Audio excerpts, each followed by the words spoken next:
Mergulhando no universo do direito. Entrevistas com especialistas no assunto. Direito no ar.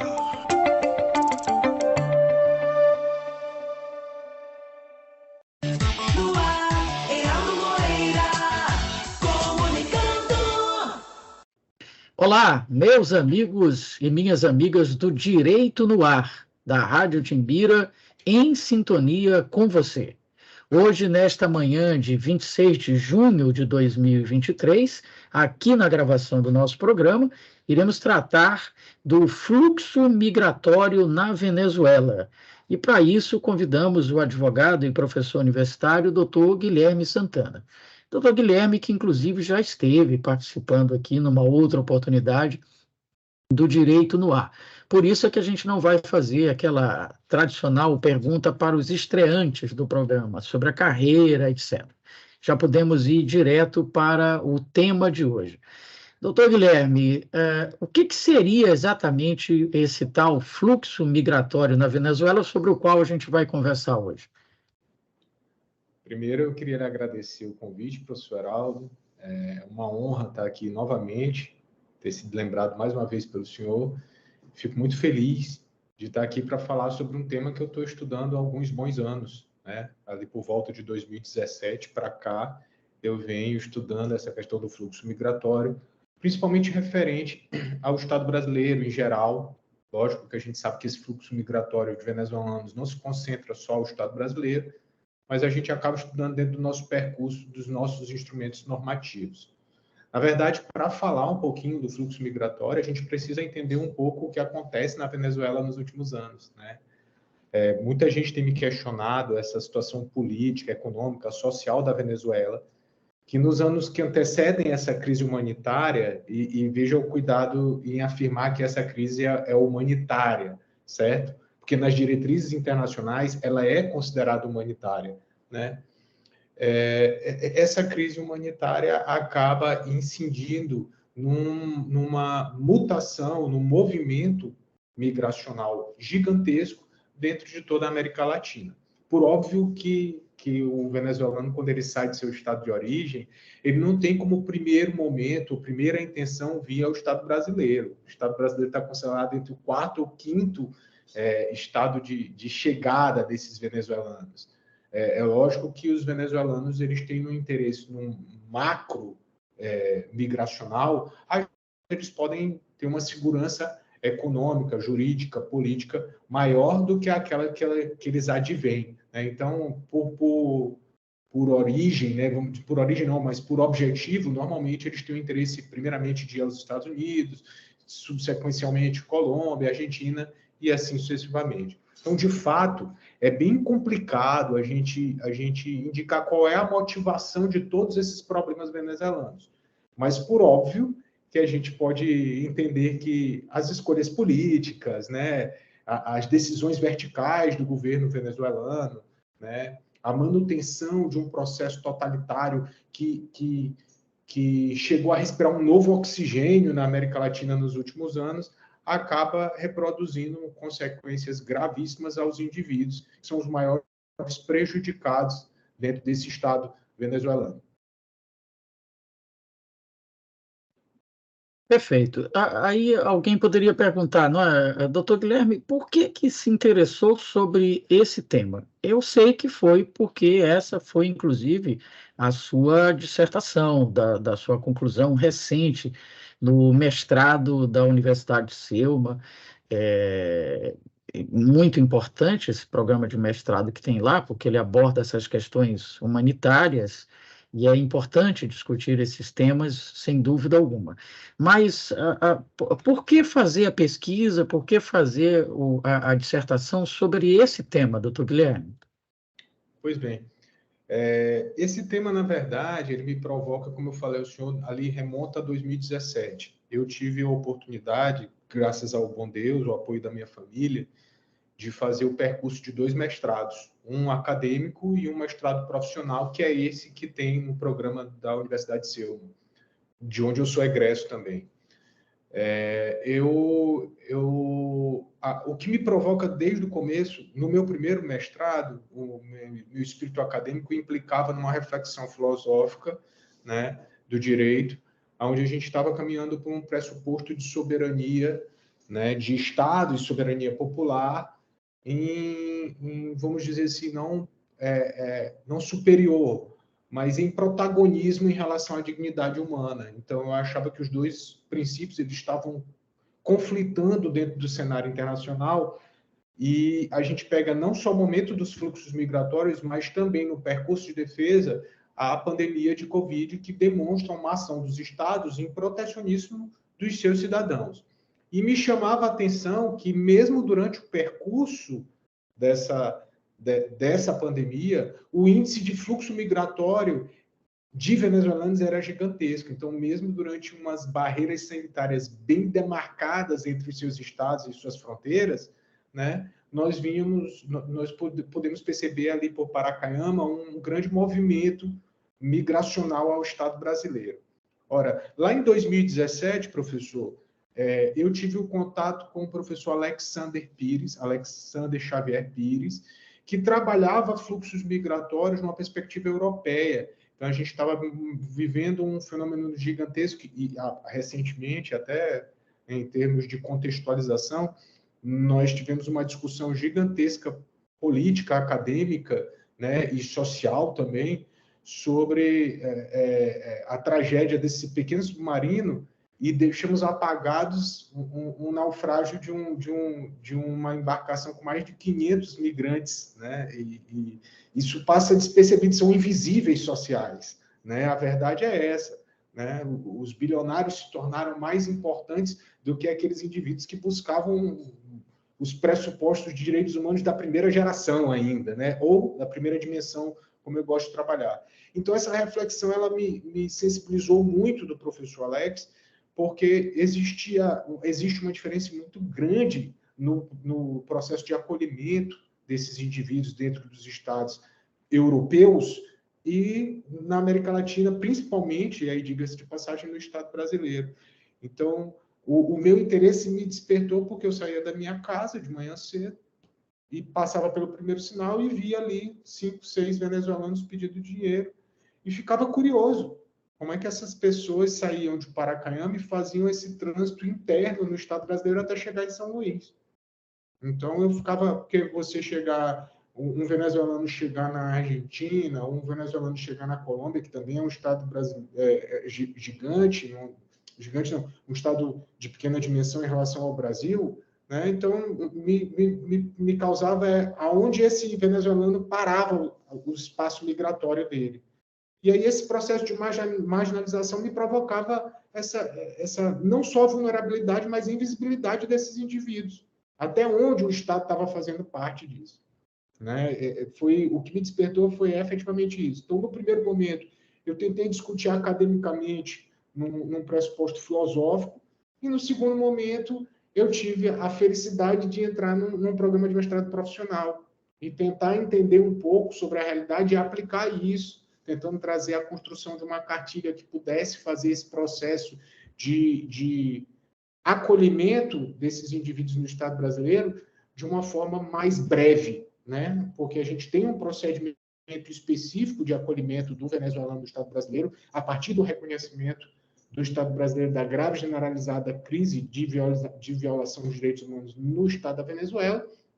Então, aquilo ali me despertava a necessidade de construir uma cartilha que pudesse ser mais breve, porque o senhor sabe disso, os nossos manuais de instrução no Estado brasileiro, eles são como as nossas leis, extremamente extensas, né? E para uma pessoa que vem numa situação de vulnerabilidade, muitas vezes até de uma origem étnica indígena, que não tem um processo de alfabetização satisfatório nem no seu idioma nativo, né? Pegar uma cartilha que não tem essa identidade, ela me causava uma provocação de afastamento do processo de acolhimento. E aí eu pensei, fiz a contratação de uma empresa para que pudesse produzir junto comigo esse processo de uma cartilha, e isso me despertava uma inquietação. Eu trabalho com direito internacional há muitos anos, e isso me provocava uma inquietação. É um dos temas que ainda me faz é um dos temas que me provoca pesquisas e publicações rotineiras, professor. Perfeito, eu acho que está muito claro, não é? Como é que o doutor Guilherme acabou se interessando por esse tema e por uma razão muito nobre, diga-se de passagem. Bom, tem muitas perguntas que precisam ser feitas em função dessas colocações todas que o doutor Guilherme acaba de fazer.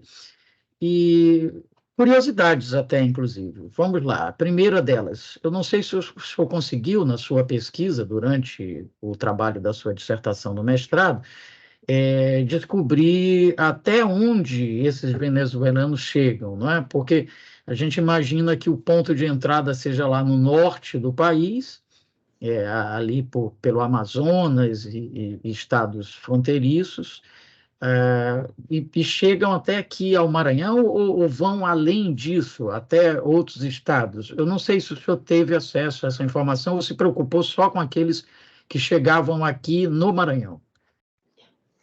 Não, na verdade, professor, minha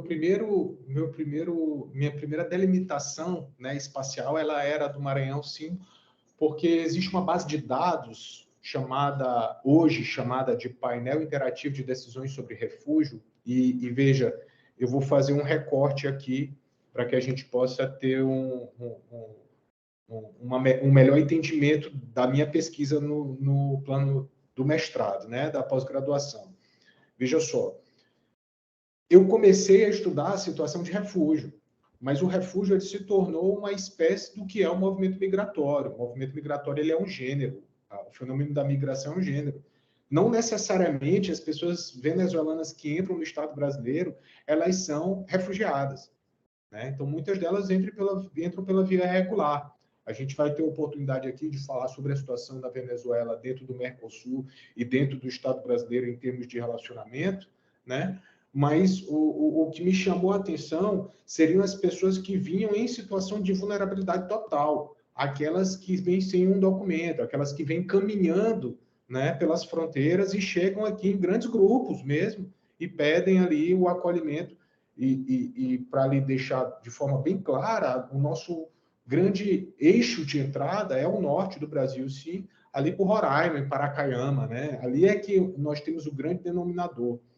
E esse projeto Acolhida, ele cria, então, ali o espaço de acampamentos, de acolhimento, que são acampamentos protagonistas. Né? O movimento de acolhimento do Estado brasileiro é uma coisa emblemática de defesa dos direitos humanos. Nós temos atendimento de saúde, atendimento alimentar, atendimento educacional, a possibilidade de fazer esse processo interno, né, que chega a migração interna, né, o caminho desse migrante a outros espaços onde tem oportunidades para que não fique concentrado só no estado de Roraima, né? Que o senhor sabe que a partir do momento que chegam 70 mil pessoas em um só município, nós temos um impacto ali nas condições de vidas públicas daquele estado, as políticas públicas precisam ser adequadas.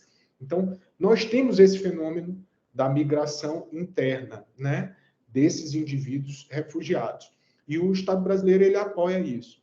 Diferente, é lógico, de uma Europa, onde a gente tem, por exemplo, as pessoas chegam pela Grécia, chegam pela Itália, e elas vão buscar países como a Alemanha, a Inglaterra, onde você tem um salário mínimo mais elevado. As pessoas, quando chegam ao Brasil, elas não param só em Roraima.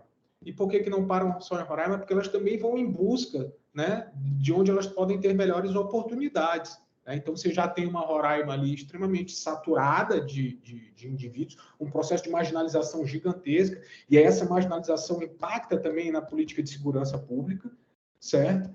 E aí você começa a caminhar, continua o seu percurso migratório. Há um tempo atrás, professor, saiu uma reportagem, né, que ela tinha uma revista eletrônica da Globo nas quintas-feiras, chamava Profissão Repórter, que contava justamente essa situação. Um indivíduo que chegou e que os filhos vieram também, e que num determinado percurso ele não tinha dinheiro para alimentar o filho. E me foge, acho que é Caio Barcelos, o nome do apresentador, e existiu um conflito ali, um conflito interno gigantesco da profissional, jornalista, em que o entrevistado ele não tinha dinheiro para alimentar seus filhos.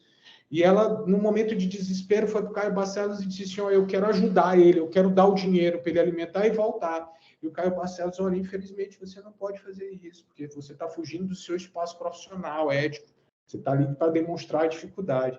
Então, para mim, e nesse percurso, ele continua. Só que a marginalização e a vulnerabilidade, ela também aumenta. Porque se uma pessoa vem, eu sempre costumo dizer isso, se uma pessoa vem andando da sua casa, ela não vem porque ela tem uma escolha. É porque aquela é a última ratio dela, é a última escolha. Né? Então, ela sai da sua casa sem documentos, muitos chegam aqui sem carteira de identidade, muitos chegam fugidos, perseguidos pelo governo, pelo regime, outros chegam no desespero da fome. E se eles andam milhares de quilômetros para chegar numa outra cidade, num outro estado, de idioma diferente, você sabe que nós somos aqui, dentro do estado da América Latina, nós somos exclusivos portugueses, né? Nós, pouquíssimos vão adentrar o nosso estado conhecendo nosso idioma. E por mais que nós possamos falar um portunhol, como todo mundo gosta de dizer, é diferente, existe um impacto cultural gigantesco. Nossa colonização faz uma diferença gigantesca em relação aos nossos irmãos da América Latina. Então, existe sim esse caminhar e existe essa política pública sim, de interesse do Estado brasileiro. Ela existe. É lógico que a gente sempre pode fazer mais.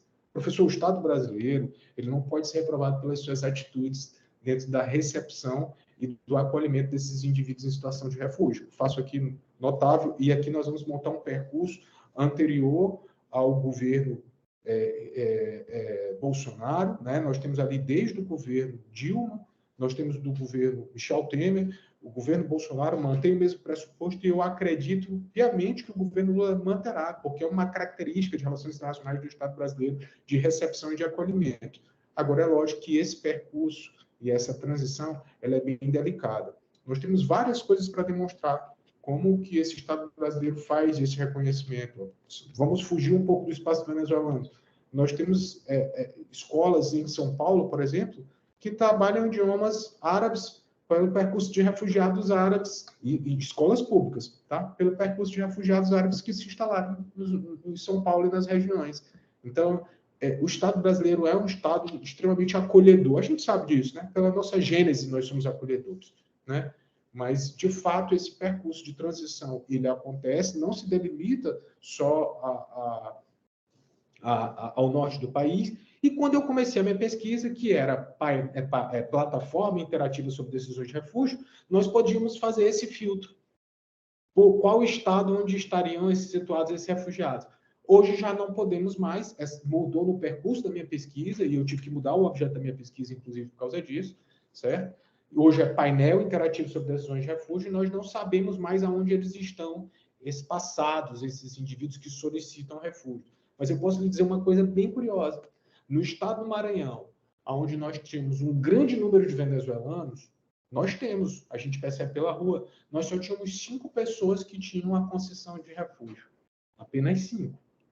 Então, foi isso que me provocou a curiosidade. Bom, ou esse indivíduo venezuelano que está aqui não entrou pelo processo de refúgio, ou ele está numa situação irregular, ou ele está numa situação de migração regular também, e está como pedinte, tá? Que isso pode acontecer, certo? Ou nós temos uma subnotificação gigantesca dentro desse processo de refúgio.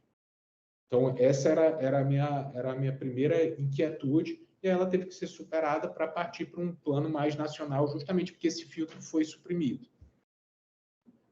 Ah, perfeito. Então, eu percebo que a pesquisa ela foi bem trabalhosa. Toda pesquisa acadêmica sempre o é, né? Mas algumas acabam se tornando mais do que outras, especialmente quando você tem que mudar, não é? O foco, o objetivo da pesquisa. Bom, uma outra dúvida, até de certa forma o doutor Guilherme Santana já respondeu, mas eu quero reforçar. A gente não tem apenas o fluxo de venezuelanos no país. O senhor acaba de falar, por exemplo, que lá em São Paulo há um fluxo árabe. Eu não sei se o senhor tem essa informação. Que fluxos, não é, migratórios a gente teria no país? Hoje nós temos sírios, árabes, nós temos cubanos, nós temos venezuelanos, Nós temos uma grande quantidade de haitianos, certo? E nesses últimos anos, nesses últimos 2 anos, nós temos os afegãos, né? Pelo movimento que nós sabemos, né, de tomada do governo islâmico no Afeganistão. Então, automaticamente, nós temos esse percurso de refugiados. O Brasil, como eu lhe falei, professor, ele é um país extremamente acolhedor. Nós temos um caso famoso no Estado brasileiro de apatridia reconhecida, que é da Mahamamo, salvo engano, se não tiver errado o nome dela, mas que é justamente sobre isso. São pessoas que se casam e não podem ser registrados dentro do seu país de origem porque você pegou uma libanesa casando com uma turca, por exemplo, com um turco. Então, esse casamento não pode ser registrado em nenhum dos 2 estados por conflitos religiosos. E aí os filhos, eles não podem ser registrados também, porque eles passam a vida toda sem ter uma carteira de identidade, uma conta. E tudo isso o Estado brasileiro tem essa capacidade de recepção. Isso tudo inspirado na Declaração Universal de Direitos Humanos, certo? Nós temos toda uma recepção de instrumentos normativos de direitos humanos, seja pela cláusula de abertura constitucional, seja pela incorporação, tal qual a emenda constitucional, pelo parágrafo 3º do artigo 5º, introduzido pela emenda número 45. Então, a gente sabe que o Estado brasileiro tem esse perfil.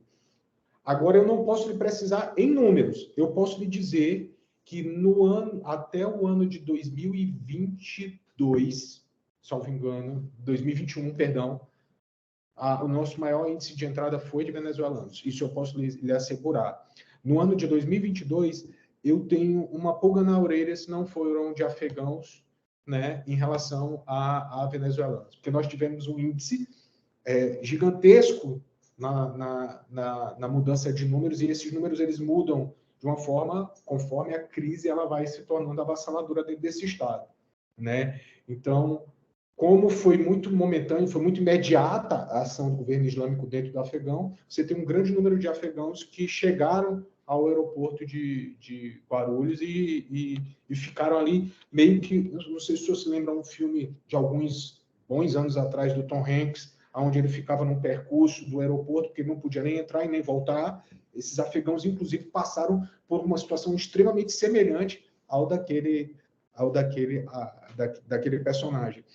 Acho que era um passageiro, né? É passageiro, exatamente. Isso. Lembro, sim. E é interessante isso, porque as pessoas não costumam assimilar essa percepção do direito internacional, né, de entrada, de saída, de justo título, de passaporte, junto com visto. Isso é bem interessante. É verdade. É interessante mesmo, porque ninguém para pensar nisso, né? O que acontece com essas pessoas, né? E de forma até empática também, né? O que aconteceria conosco, né? Se a gente tivesse numa situação similar. Agora, doutor Guilherme, eu não sei se o senhor fez na introdução ali, naquela parte inicial do seu trabalho, da sua dissertação de mestrado, uma análise também histórica dessa questão dos fluxos migratórios, porque a gente tem uma certa tradição nisso, né? A gente lembra no século passado, por exemplo, muitos italianos que vieram ali para o sul do país, assim como, de resto, outras etnias.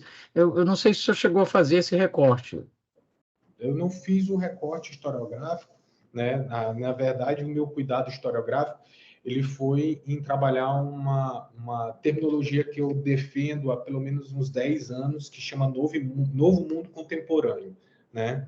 Que seria um mundo de coexistência das escalas de evolução de Alvin Toffler, né? Primeira onda, segunda onda, terceira onda, revolução agrícola, revolução industrial e revolução da comunicação, catalisada pela internet, junto com a coexistência das dimensões de direitos humanos, inspirada ali no professor Cansado Trindade, né? Onde nós temos a primeira, a segunda e a terceira dimensão ali coexistindo, porque nós temos estados que chegam até a terceira dimensão e retornam à primeira, como o próprio estado da Venezuela. Nós estamos falando de liberdade, de igualdade, antes mesmo de falarmos em dignidade do povo, né? E, por fim, nas gerações etárias, já utilizando a GRUB, né, que vai pegar ali desde os baby boomers até os alfas, né, vendo essas escalas de indivíduos nas suas idades, dos nativos digitais, em contraposição aos definitivamente analógicos, né, que estão coexistindo dentro do mundo. Mas, de fato, se a gente puder fazer uma análise migratória um pouco mais histórica, e a gente pegar a história do Brasil, por óbvio que a nossa construção é até indelicada, até com a formação do nosso povo, porque a nossa migração, ela começa como uma migração também forçada. A gente pode pegar a migração africana, ela é uma migração forçada ao Estado brasileiro, né? E no momento oportuno, onde nós temos a quebra da escravidão no Estado brasileiro, em vez da gente aproveitar esses indivíduos escravos para que pudessem ser assalariados, como foi feito muito no norte dos Estados Unidos, professor, nós acabamos promovendo as campanhas de migração, né, de outros povos ao Estado brasileiro, né? Para falar a verdade, eu vou lhe fazer um justo comentário aqui ao Estado brasileiro nessa perspectiva migratória, uma crítica minha de muito tempo. Nós temos um percurso de abolição da escravidão completamente, digamos assim, injusto, né, com a raça negra ou preta, como depender da observação de cada um, certo? Porque no momento que nós temos a Lei Eusébio de Queiroz, simultaneamente nós temos a Lei de Terras, que já vai estabelecer que as terras devolutas elas já não podem ser ocupadas por aqueles que estiverem na rua. Então, o percurso da escravidão que acontece de 45 até 88, ele já é estabelecido em 50, com uma determinação de que as terras só são consideradas privadas aquelas que já foram estabelecidas até aquele período. Então, quando eu vou chegar em 88 livre, em 88 eu não tenho terra para ocupar, eu não tenho emprego para ocupar, porque ninguém mais quer pagar os negros para trabalhar, né? E aí nós temos um processo de marginalização obrigatória de uma raça toda dentro de um Estado. Ao mesmo tempo, passamos uma nova campanha de migração, por várias campanhas de migração, porque precisamos de mão de obra especializada. E aí vamos para a produção de café, vamos à produção de pecuária mais tarde e tal, para chegarmos a um novo pressuposto de república, a gente sabe disso, e aí vai para uma política do café com leite, um clientelismo, que mantém a nossa estrutura ali. Nós não passamos pelo feudalismo, né? Mas a gente tem um clientelismo, uma vassalagem bem estabelecida, né? Nesse nosso processo da Primeira República, né? Que mostra o vínculo das pessoas com a terra, com seus senhores, com seus coronéis. Então, ainda que a gente tenha esse percurso tradicional migratório, a gente pode utilizar ele muito mais na perspectiva da nossa industrialização e o fortalecimento, principalmente do sul, do sul e sudeste do nosso país. Mas o nosso nativo, a nossa miscigenação nativa, norte, nordeste, centro-oeste, ela fica muito equilibrada por aqueles anteriores do primeiro processo de colonização ainda. É lógico que se a gente percebe um processo de evolução dessa situação de migratória, e aí a gente vai ver que o conceito de refugiado ele vai ser ampliado quando a Hannah Arendt, lá em We Will Fuse, vai estabelecer essa perspectiva, nós, os refugiados, quando ela se encaixa como refugiada, ou seja, aquela resposta à Segunda Guerra Mundial, né, que tanto é emblema de todos os direitos humanos, né, e tudo. Então, a gente começa a entender um Estado brasileiro mantendo um padrão de acolhimento. Há uma mudança, na verdade, do Estado brasileiro, nessas transformações republicanas que o Estado brasileiro e constitucionais que o Estado brasileiro sofre, né? Nós temos uma mudança de postura também. Há uma imagem criada ao Estado brasileiro. É o país do amor, é o país onde tudo... É um país que, desde a colonização, ele já tem uma história bonita, porque ele já se diz assim, em tudo que se planta dá, desde a carta de Caminha. Então, a gente tem toda essa, vamos dizer assim, esse misticismo sobre o Estado brasileiro. E acaba que cria e pega, e o indivíduo brasileiro, a gente tem sim. É diferente, professor. Eu brinco muito isso. Todas as vezes que a pessoa tiver uma oportunidade de viajar ao exterior, ela vai voltar. Eu sei que todo mundo diz, não, mas todo mundo sente saudade de casa. Mas o sentir saudade do Brasil é uma saudade bem doída, porque no Brasil nós temos uma postura com o outro muito mais acolhedora do que a maior parte dos estados que eu já conheci em minha vida.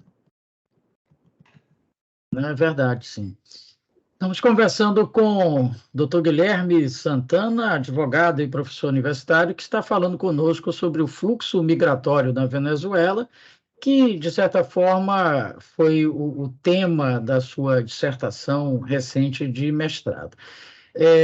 Doutor Guilherme, o senhor falou mais cedo que o seu objetivo com essa pesquisa, com essa dissertação, era a construção de uma cartilha que fosse mais prática, mais útil, mais inteligível para essas pessoas que estavam vindo da Venezuela com todas as dificuldades até de alfabetização, de linguagem, enfim. O senhor conseguiu dar cabo a esse trabalho? Na verdade, sim. Nós produzimos uma cartilha e o meu cuidado em produzir a cartilha era, primeiro, uma cartilha simples, porque as cartilhas que estavam disponíveis dentro do sistema do próprio GovBR, né? Porque o Estado brasileiro ele monta um sistema interligado, que é brilhante para mim, tá, professor? Nosso Estado brasileiro hoje é todo GovBR. Né? Então, todos os nossos documentos, nossa vacinação, todos os nossos sistemas são interligados.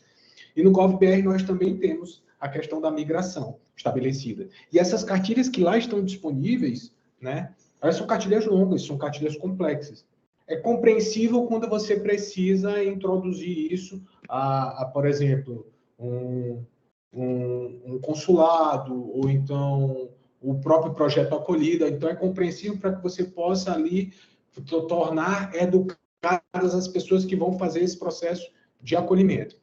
Mas aquele que está chegando numa situação de vulnerabilidade, ele precisa de algo mais objetivo. Então, eu precisava construir algo que estivesse estabelecido no máximo 4 páginas. Esse era meu interesse, era a minha percepção de cartilha, mas lógico que não uma percepção pessoal, uma percepção estudada. Então, eu fui em busca de quais seriam as principais cartilhas, certo? E os manuais de cartilha que estavam em melhor divulgação, né, dentro do Estado brasileiro. E aí, dentro desses manuais, as características principais eram textos curtos, imagens que pudessem aproximar o público-alvo, né, ícones que pudessem identificar o público-alvo, coloração que pudesse identificar o público-alvo. Então, eu comecei a fazer esse estudo e apresentei a uma equipe especializada, a uma empresa, e disse assim, olha, eu preciso de uma cartilha de, no máximo, 4 páginas, que tenha um QR Code, certo? E aí você pode me dizer, mas se está em situação de vulnerabilidade, como é que ele chega com o celular aqui? Muitos deles chegam com o celular, professor. O celular hoje é uma ferramenta muito utilizada por todos, de todas as gerações, né? E de todos os estados. Então, no Estado brasileiro, por exemplo, nós temos uma grande contingente de aparelhos maiores do que a própria população, certo? Então, o aparelho de celular era uma coisa mais objetiva. Então, eu queria que tivesse um QR Code. E isso era uma das minhas críticas de pesquisa. Porque quando você entra no portal do Sisconar, onde a gente solicita o procedimento de refúgio, a imagem que aparece é de um MacBook. E eu fazia uma crítica muito grande. O que esse indivíduo vai olhar e vai dizer assim, o MacBook, eu não tenho MacBook para solicitar, certo? Eu não sei nem o que é MacBook. E o celular não, quando você abriria, já entraria no portal. Então eu precisava de 4 coisas interessantes ali. Uma, que a solicitação de refúgio era um direito dele. 2, que a gente poderia fazer isso de uma forma digital. 3, que possivelmente eu precisaria de uma entrevista na Polícia Federal. E 4, que aquilo ali poderia ser acompanhado dentro do espaço digital, sem eu precisar ir à Polícia Federal, certo? Então, eu precisava criar esses instrumentos. Então, eu utilizei ali, a chegada no Estado brasileiro, um documento. Para ter um documento, então, eu botei ali uma digital que simbolizaria um documento de identidade. E ali tinha um ícone. Eu precisaria de um e-mail. Então, eu coloquei um envelope utilizando um padrão internacional de ícones, né? Para dizer que você precisa de um e-mail, certo? Utilizei um distintivo, né? Que era para indicar que você precisava ali talvez você precisasse fazer uma entrevista dentro da polícia especializada daquele estado, certo? E utilizei uma seta enquanto acompanhamento, que é o ícone universal mais estabelecido ao acompanhamento. Pois bem, além disso, eu precisava de uma coloração. E como eu precisava criar uma empatia entre o espanhol e o português, a cartilha ela ficava de um lado em português e de um outro lado em espanhol. No lado em espanhol, eu utilizei a própria coloração da bandeira venezuelana, certo? No lado português, eu utilizei a coloração da bandeira brasileira, certo? Para quê? Para que num espaço até empírico, né, óbvio, as pessoas pudessem fazer a contraposição. Então, e-mail não, porque é uma palavra em inglês. Mas, por exemplo, identidade é a mesma coisa que identidade. Então, então eu já sei isso. Eu posso fazer a percepção ali da assimilação das palavras.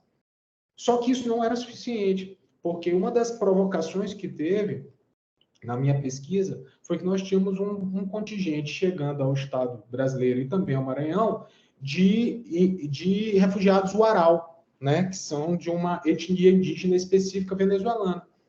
Então, o que é que eu fiz? Eu fiz ali um mood board solicitado à empresa, não eu, a empresa fez esse mood board, identificando como era a cultura Uarau e que a gente pudesse aproximar essa cultura da cartilha. Nós buscamos espaços ali, ícones e estrutura de organização dessa cartilha parecida com o artesanato Uarau. Mas ainda assim não me era satisfatório, porque eu não sabia como é que eles se expressavam. E aí para mim é que tem a grande beleza da cartilha. Nós descobrimos uma tipografia, uma fonte, certo? Específica ao preço e construída a partir da cultura Uarau. E aí essa tipografia foi utilizada. Inclusive, essa foi a minha primeira defesa dentro do projeto de qualificação. Na verdade, dentro da qualificação da dissertação. Porque a minha própria orientadora, no começo, disse assim, Guilherme, eu não estou entendendo. Eu disse, mas a cartilha não é para você. A cartilha é para o venezuelano. Então, eu fui buscar uma tipografia, uma fonte que se adeque ao venezuelano. Eu fui buscar uma coisa que internacionalmente foi reconhecida, né, e inspirada dentro de uma cultura. E ali ele lendo, observando, ele vai sentir, ele vai pegar um documento e dizer assim, pô, isso aqui saiu do meu governo, ou então isso aqui saiu do meu estado, isso aqui é uma coisa minha. Claro, quando ele virar, ele vai saber o que ele precisa. O Estado brasileiro, pessoal, como eu te falei, é um Estado extremamente acolhedor. Lá em 2019, a gente faz o reconhecimento da situação da grave e generalizada violação de direitos humanos da Venezuela, tal qual todos os organismos internacionais reconheceram, e principalmente o Mercosul. E quando ele faz isso, ele cria um procedimento específico de acolhimento dos venezuelanos, norma técnica número 3 de 2019, do CONARE, onde você não passa por todos os passos do processo de solicitação de refúgio. Então, você só faz a entrevista na Polícia Federal se efetivamente você não tiver nenhum documento nacional da Venezuela que identifique a sua identidade. Então, normalmente, o processo que demorava 2 anos e meio, ele passou a durar 1 ano e meio. Ou seja, ele deu 1 ano e meio, em celeridade nesse processo de solicitação de refúgio. E veja, antigamente, esse processo já tinha sido, vamos dizer, catalisado. Porque, antigamente, esse processo era um formulário manual que você fazia dentro do Departamento da Polícia Federal. E hoje ele é todo realizado pela internet. Para nós parece uma coisa tão trivial, mas imagine para uma pessoa que depende daquilo, acompanha. O senhor já pediu alguma coisa na internet, com certeza. E o senhor pediu na sexta-feira, certo? Mas por uma curiosidade, o senhor no sábado já olhou lá no site dos Correios para ver se já foi enviado. O senhor sabe que é uma remota chance, certo? Imagine isso a uma pessoa que solicita,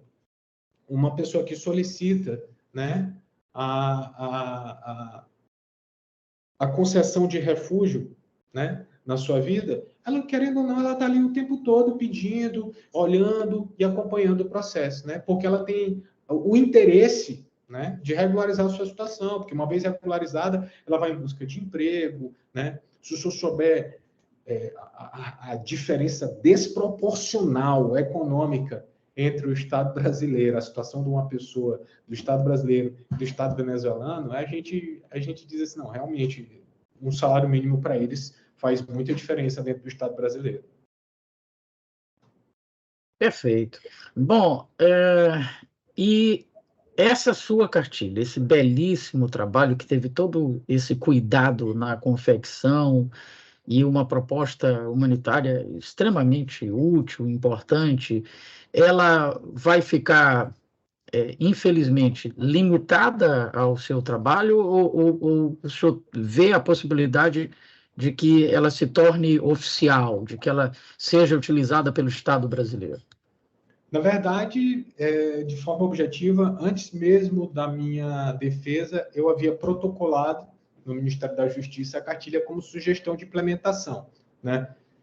Até provocado ainda na qualificação que isso deveria ser feito. O protocolo foi negado, não a assimilação da cartilha. Ele foi negado por uma modalidade, né, de protocolo. Eles acham que talvez eu tivesse que ter protocolado de uma outra forma, né, uma outra modalidade, e esse protocolo, esse segundo protocolo, ele agora será feito com acompanhamento de uma pessoa da Polícia Federal. Na verdade, um delegado que me ofereceu ajuda e tudo, para que eu não corra o risco de ter novamente negado a cartilha por uma simples formalidade, né? Mas foi só um preceito formal, não material. Como eu lhe falei, o meu cuidado material, é lógico que a gente pode se surpreender e de repente ter uma negativa e tudo, mas o meu cuidado material e o meu investimento na cartilha não foi só acadêmico, ele foi financeiro de fato, né? Eu queria mesmo produzir uma coisa para que daqui a algum tempo a gente pudesse dizer que a Academia Maranhense foi que produziu aquele determinado documento que está sendo utilizado no processo de assimilação de refúgio, né?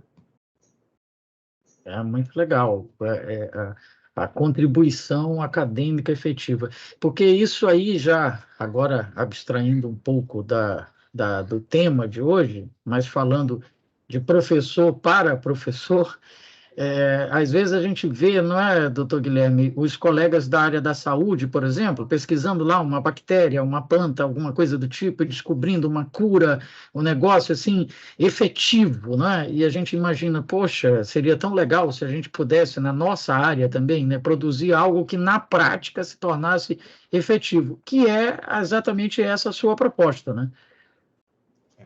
Na verdade, uma das coisas interessantes, como eu lhe falei, eu tive a oportunidade de fazer 2 mestrados, graças ao bom Deus e à minha família. No primeiro mestrado, a minha discussão ela foi restrita, acadêmica, inclusive, professor, a minha dissertação, que deu origem a esse meu primeiro livro, que será publicado provavelmente agora em agosto, ele está em impressão já, o livro, né? Então, acredito que a gente esteja publicando, e aí fica o convite, e lógico que eu vou passar o convite de uma forma correta, mas já fica para todos aqueles que, na hora que tiver, eu vou disponibilizar na minha rede social. Provavelmente será lançado na ordem, na OAB Maranhão, ao qual eu presido a Comissão de Tecnologia da Informação, certo?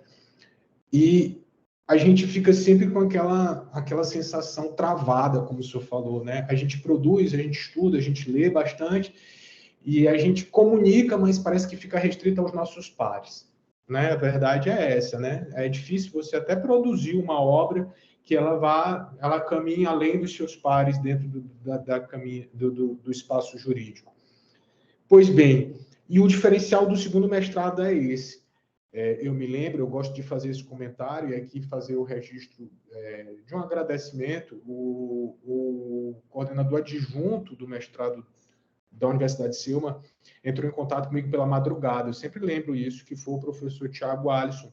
Ele realmente, de madrugada, me mandou uma mensagem, já era quase 1h da manhã, dizendo: Guilherme, foi autorizado um mestrado que é a sua cara. E eu quero que você faça, independente se você vai cursar ou não, eu queria que você fizesse a seleção.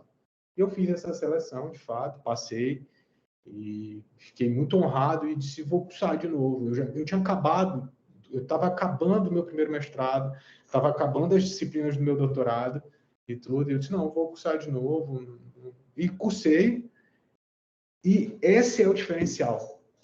Eu acompanhei, somos 8 alunos da primeira turma. Desses 8, 7 já apresentaram a defesa e está faltando uma apenas. Eu acompanhei todas as defesas e todos nós trouxemos alguma coisa que poderá e que deverá ser implementada. Tem uma diferença muito grande no mestrado profissional, então, certo? Até é satisfatório você ver todos os percursos caminhando, né? E a gente empolgado, e a minha turma era muito pequena e, ao mesmo tempo, muito unida, graças ao bom Deus. Então, a gente cultivava o interesse pela pesquisa do outro. Olha, eu li alguma coisa que te interessa. Olha, vai na secretaria tal, você vai falar com fulano tal, que é meu amigo, ele vai te dar esses dados. E a gente foi uma coisa foi bem gostoso. Eu costumo dizer isso. Esse mestrado foi bem gostoso, porque eu tinha no final do tempo, e eu tentei seguir o meu cronograma.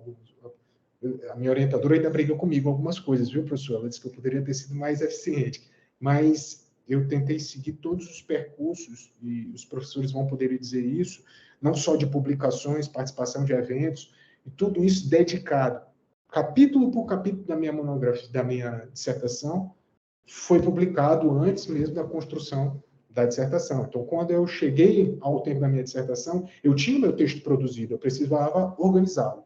Eu fui estritamente leal ao meu mestrado. E por isso que eu tenho tanto orgulho, eu estou tão feliz com ele, porque eu sei que eu produzi uma coisa com todo carinho, com muita atenção, com muito estudo, com muita dedicação, e com muitas mãos. Todos os professores, meu pai, que também é da área, né, os meus amigos, todo mundo, se o senhor souber que até hoje eu recebo pessoas me mandando vídeos de venezuelanos, de alguma coisa que aconteceu com venezuelanos, ou se teve algum problema, com a legislação pesquisar, a quantidade de alunos que passou a ter interesse no direito internacional também foi assim. Eu comecei meu primeiro ano na academia, eu só participava de bancas de monografia de direito constitucional, direitos humanos, de direito civil, e eu terminei, quando eu encerrei a minha participação dando aula na Faculdade Estácio, eu lembro que eu era professor estrito das bancas de direito internacional. Então, isso traz um carinho imenso, né? Até hoje, participo das bancas da Universidade de Selma, todas elas de direito internacional, eu sempre sou chamado. E isso traz uma satisfação de que um trabalho está sendo feito de uma forma, pelo menos, se não da melhor forma, mas de uma forma que está sendo reconhecida. Isso é que importa, a gente estuda para isso, né? A academia tem isso, né? A gente cria uma empatia com a academia que não dá para se afastar mais. A verdade é essa. Sem dúvida. Bom, doutor Guilherme Santana, advogado, professor universitário, está conversando conosco aqui do programa Direito no Ar sobre o fluxo migratório na Venezuela. Essa sua pesquisa do mestrado que acabou resultando na sua dissertação, ela teve também um caráter qualitativo? O senhor chegou a conversar com alguns desses refugiados? Professor, não. Aí foi uma escolha metodológica mesmo, certo? A gente precisava alcançar uma coisa num grande eixo de base de dados que nós tínhamos. Então, nós não podíamos ali invadir um espaço onde a contraposição à base de dados que nós tínhamos provocaria uma pesquisa que não teria fim. Eu tinha um limite, né, de tempo, temporal mesmo. Apesar de, como lhe falei, seguir o meu cronograma, a minha escolha metodológica ela foi para não só uma análise bibliográfica, mas as bases de dados que já estavam concentradas. Eu tenho bases de dados muito ricas do governo brasileiro. Não só, se o senhor entrar no painel interativo de decisões sobre refúgios, do BID, Microsoft BID, que é aplicado, você vai ver que eu consigo extrair, por exemplo, quantas mulheres, quantos homens. Eu consegui estabelecer, a partir da base de dados que extraí, o chamado indivíduo repetido, que foi uma das minhas publicações. O que seria o indivíduo repetido? Então, eu sei que a maior parte dos refugiados são venezuelanos, homens, entre 18 e 45 anos, certo? Então, que são vítimas de grave e generalizada violação de direitos humanos no seu estado de origem. Então, eu conseguia criar espaços de discussão que me afastaram da pesquisa de campo. Por quê? Né? Por que eu não fui fazer essas entrevistas e esse espaço qualitativo? Primeiro, porque eu tinha uma dificuldade muito grande no eixo de estabelecer só a São Luís e dos organismos municipais e estaduais que trabalhavam com esses refugiados, certo? Então, ao tempo que eu tenho essa base de dados e eu tenho um processo instrucional glamuroso, rico, eu tinha uma dificuldade em chegar à Defensoria Pública, a própria Defensoria Pública. Eu chegava, perguntava, e vem cá, deixa eu perguntar, qual é o setor que está responsável? Eu não sei. E se eu chegava à Secretaria de Direitos Humanos, da mesma forma. Então, para evitar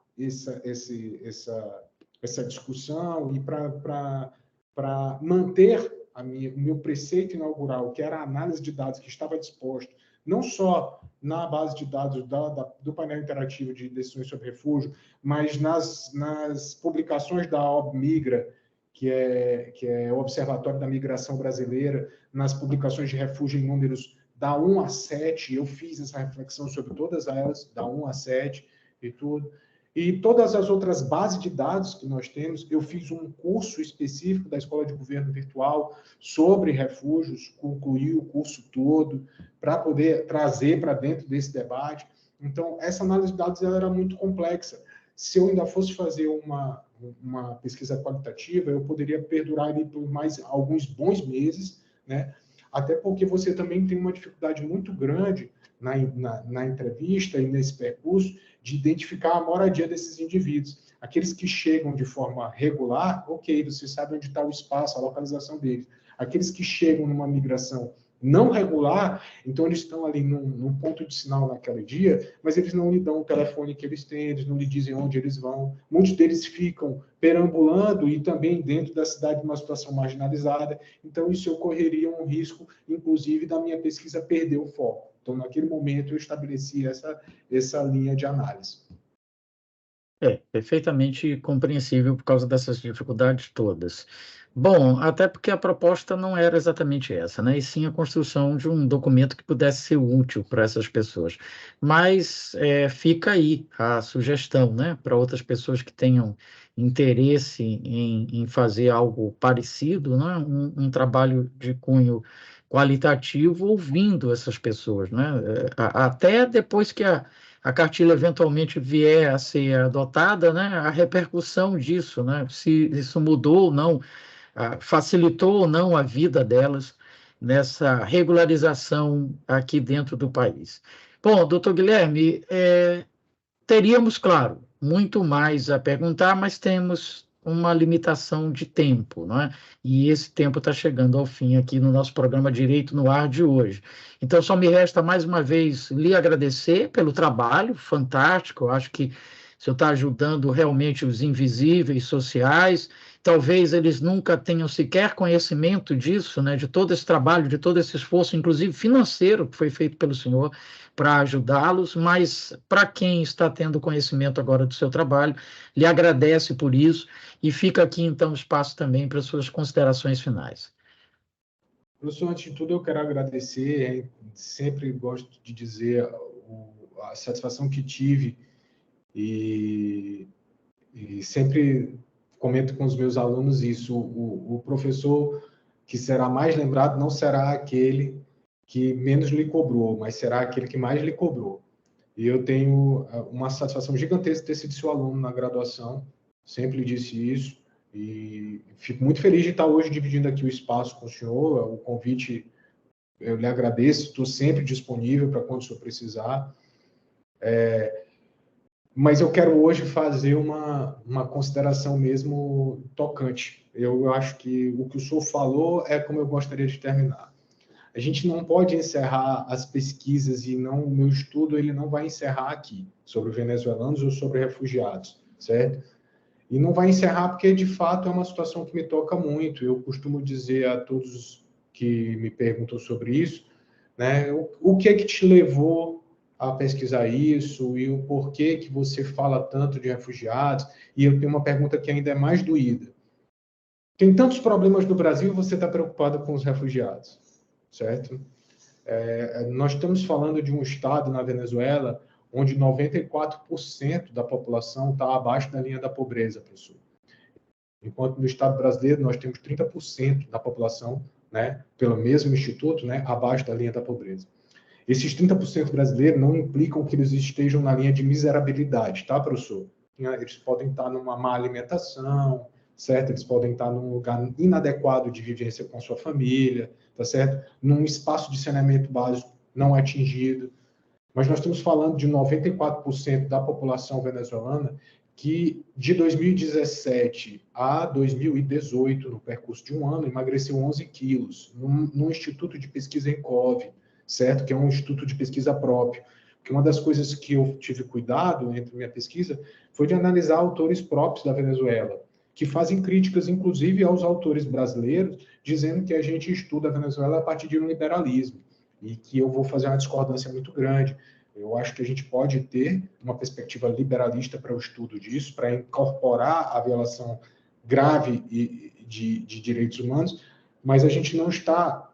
A gente até demorou, né, para reconhecer isso, certo? Então, a gente precisa ter cuidado com as escolhas, o Estado brasileiro, com as escolhas acadêmicas, sim, que a gente realiza, analisar os autores próprios da Venezuela, mas nós não podemos fugir à base de dados própria venezuelana. Então, nós estamos vendo que as pessoas lá estão passando por uma situação de desespero. E quando você tem 10% de uma população, né, que sai para uma migração, então nós tínhamos 30 milhões de venezuelanos, e num percurso de 3, 4 anos, nós temos uma população que hoje é de 28 milhões, era 27 milhões, mais ou menos, 27 milhões e alguma coisa. Então, nós temos quase 10% da população venezuelana que sai, né, no movimento migratório, é porque alguma coisa de muito errado está acontecendo naquele estado, certo? Então, a gente não pode deixar que a situação de miserabilidade, ela nos perca a sensibilidade, né, única e exclusivamente porque nós também temos miseráveis. Nós temos que fazer num espaço, e aí vamos lembrar da Agenda 2030, né? Vamos lembrar da ONU, vamos lembrar desse pressuposto internacionalista, sem pensarmos em Estado unitário internacional. Não é isso, não, professor. Eu acho que aqui cabe a nossa humanidade, aqui cabe a nossa resiliência, mas aqui cabe a nossa preocupação com o próximo, né, professor? Vai além das diretrizes normativas, né? Vai na nossa lei maior, né? Vai no nosso caráter moral, mas principalmente no meu caso, né? Na minha perspectiva cristã de viver, né? Então, eu acho que eu não poderia deixar de fora, única e exclusivamente, porque nós estamos falando aqui de pessoas que são de uma outra origem de Estado, tá? Mas não são de uma outra origem biológica, são da mesma. E aí fica o meu carinho, mais uma vez, a minha gratidão ao convite, e estarei sempre aqui à sua disposição para o que o senhor precisar, e espero breve lhe encontrar pessoalmente novamente. Com certeza. Muito grato ao Dr. Guilherme Santana, advogado e professor universitário, que conversou conosco sobre o fluxo migratório na Venezuela. Então é isso, um forte abraço a todas e a todos, e até a semana que vem.